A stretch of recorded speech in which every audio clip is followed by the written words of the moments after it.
आज जो भी आप कर रहे हो या जो आपकी वर्तमान है, आपकी भविष्य उसी हिसाब से निर्धारित होगा। हम सब ये अच्छी तरह से जानते हैं कि इस संसार में कोई भी सत्य को नहीं हरा सकता। वो किसी न किसी रूप में या किसी न किसी वजह से हमारे सामने आता रहता है। ऐसे में अगर आपने कभी भी किसी का भला किया हुआ होता है तो आपको उसका फल जरूर मिलता है, और अगर आपने बुरा किया हो तो उसका परिणाम कितना भयानक होगा आप सोच भी नहीं सकते। तो ऐसे ही एक सच्ची घटना मैं आज आप लोगों के साथ शेयर करने वाली हूँ। बहुत साल पहले की बात है। एक बहुत ही अच्छा डॉक्टर था।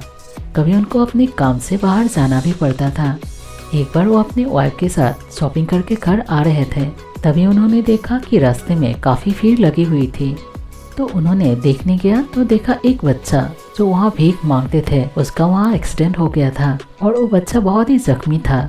इसीलिए वो जरा भी देर नहीं लगाई और उस बच्चे को अपनी गाड़ी में लाए और हॉस्पिटल ले जाकर तुरंत ही ऑपरेशन शुरू कर दिया। और ऑपरेशन हो जाने के बाद वो खुद ही बाहर आए और बच्चे के माँ बाप से मिले और ऑपरेशन की फीस भी उन्होंने खुद दे दिया। तो माँ बाप ने उनका बहुत ही शुक्रिया अदा किया और काफ़ी दुआएं भी दी।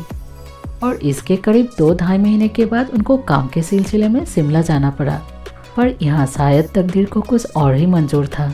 उनकी गाड़ी बैलेंस खोकर बहुत ऊपर से नीचे खाई में गिरी और उनकी गाड़ी का हालत एकदम बुरी हो चुकी थी। तो वहाँ के लोगों ने ये मान लिया था कि वो आदमी मर गया है और फिर पुलिस को बुलाया गया और क्रेन से उनको बाहर निकाला गया। और बाहर निकालते ही सब लोग शॉक्ड हो गए क्योंकि उनकी नर्व्स चल रही थी। तो पुलिस ने उन्हें तुरंत हॉस्पिटल पहुंचाया और वहां उनकी सर्जरी भी हुई और थोड़े ही दिन में वो ठीक भी हो गए। तो डॉक्टर खुद भी हैरान थे कि वो कैसे बच गए।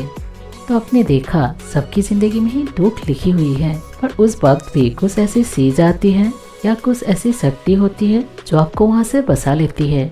तो इसका मतलब ये है कि दुआएं हमेशा असर करती है। अगर दुआ असर करती है तो बद्दुआ भी असर करती होगी। इसीलिए जितना हो सके लोगों की दुआएं लीजिए और हमेशा अपने मन को साफ रखिए और अच्छा कीजिए, तो आपको भी अच्छा ही मिलेगा। अगर आप इस वीडियो की बातों से सहमत है तो इसे लाइक और कमेंट देने के लिए ना भूलिए। Thank you.